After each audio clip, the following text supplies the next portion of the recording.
Hey everybody, and welcome back to my channel. I hope everybody is well on this Tuesday morning, afternoon or evening where you are in the world. And today I'm going to be talking to you about Halloween friendly housing environments and what it's like for people on the autistic spectrum like myself, and for people who may be physically disabled, mentally disabled, or people with things like epilepsy and medical conditions. So let's get into the video. Today's video was a video request by my dear friend Josh, who is known as Pull Up or Shut Up here on YouTube. And I know he's not been too active recently, but he gave me this idea on a private video call. So I thought I'd do it as a requested video for him. So this is for Josh, and he wants to know how people with disabilities cope with Halloween. So I hope you like what I've got to say, and let's get into it. So Josh asked me about how autistic people and people with disabilities will be affected by the home environment with regards to Halloween. So we had this chat, and I thought I'd come up with some ideas after the phone call. So things that I noticed after the phone call were things like when autistic people and people with disabilities will come around to the Halloween house or trick-or-treating, things such as statues, lighting, music, things like Halloween decorations can be quite overwhelming for people on the spectrum, because you've got noise of the music, you've got overwhelming, bright, loud, colourful decorations, which can be quite like, whoa, because they kind of just hit you in the face and can cause sensory overload, anxiety overload, panic attacks, that kind of thing. To be honest, I hadn't even considered about doing this video. I hadn't really considered myself or other autistic people or people with disabilities who may find Halloween decorations and the home environment quite overwhelming. But now that I think about it in hindsight, and after talking to Josh, it kind of becomes something I was like, oh, maybe I should be talking about this. Maybe I should make it a bit more known that people with autism and disabilities will struggle during the holiday Halloween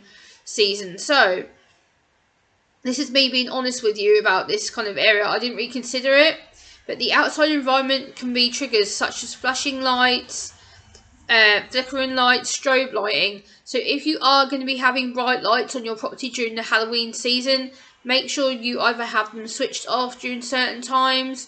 So if you want disabled visitors to come to your house to trick-or-treat, make sure they're off or on low setting, or put them on after the people with disabilities have gone away from your property, and then put them back on for the rest of the people who may come and trick-or-treat later on during the day or during the evening.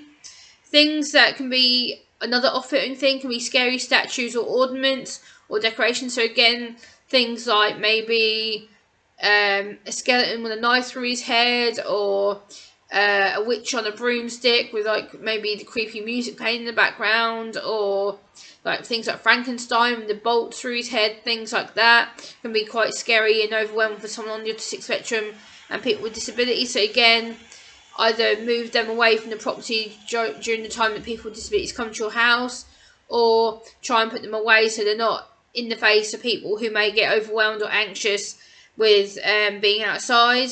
Another thing is, like I said earlier, music. Either turn the music down or turn it off between the first hour or two of your trick-or-treating visitors, because again, this can be quite an overwhelming thing for them. Music is quite loud as well, so it's not just the loudness of it. You've got the repeat, you've got the echo, you've got potentially the music that will affect them. So when they go home, all they can hear is the music being played in their head. Again, loud or high-pitched banging. So if you've got things like decorations being put up, or if your neighbours are having like a disco or things like that, it can be quite overwhelming, because all they'll hear is the of the music being played. So again, it can be high-pitched sounds such as party games. If you're playing party games at your house whilst you have visitors over during the Halloween holiday season, again, this can be quite overwhelming for someone on the autistic spectrum and for someone with mental disabilities or epileptic disorders, because again, it can trigger their epilepsy and make them extremely ill. So just take these into consideration, guys, when you do have disabled visitors around, or you do have disabled trick-or-treaters come around. These are just some things that you can do to make their visit just a little bit more easier and accessible, including dimming the lights, letting disabled people visit your house between certain hours. So again, like in the UK, say between 4 to 5, you let the autistic person or disabled person come to the house trick or treat, and then you can put the music back on, move the statues back outside, things like that. Keep the music on low volume till say between 4 and 6, and then turn the volume up from 6 till say 9 at night. So again, you adapt to both sets of people. Also, have a chat with parents, carers in your local neighbourhood. If you know you have autistic loved ones or people with disabilities in your local neighbourhood who find it difficult to come outside, who find it difficult to trick or treat, encourage the parents to come with them and discuss their needs beforehand. So again, it can be like, how can we help you? How can we make it more accessible? Do we need to invite them to my house before everyone else comes? Do we need to turn off the music? Would you rather not have the statues outside? Would you rather not have the flickering strobe lights on? Would you rather us not have the lights on at all? You know, just little things like that you can do to make it a lot better. Also, being careful about handing out candies. If you're giving out candy during the holiday season, a lot of autistic people will have sensory sensitivity issues. So again, you have to be very, very careful with what you give out in case you pick up someone's allergy, or things like peanut allergies, things like sensitivities to certain food smells. Like for me, I'm very sensitive to high-pitched scented stuff, so things like peanut butter is no-no. Things that will be high-scented, so especially things like, say, peanut butter-based products, or maybe like toffee apple-based products, like things that have that high-scented like smell that you can kind of get overwhelmed by. Again, also it can be food, so be very careful if you are giving out food or candies during the Halloween season. Make sure you ask ahead of time with the parents, carers, or their relatives, because you don't know if you could cause an allergic reaction to something.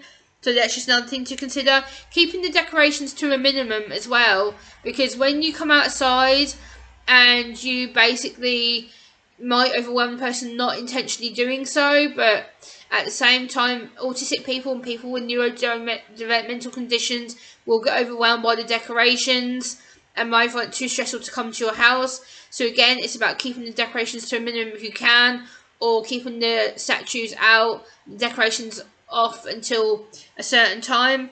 Also, just try to not make the house too colourful in general, because if you make the house too colourful and loud, you are going to put off a lot of disabled visitors. So I hope you've enjoyed hearing my perspective as someone on the autistic spectrum.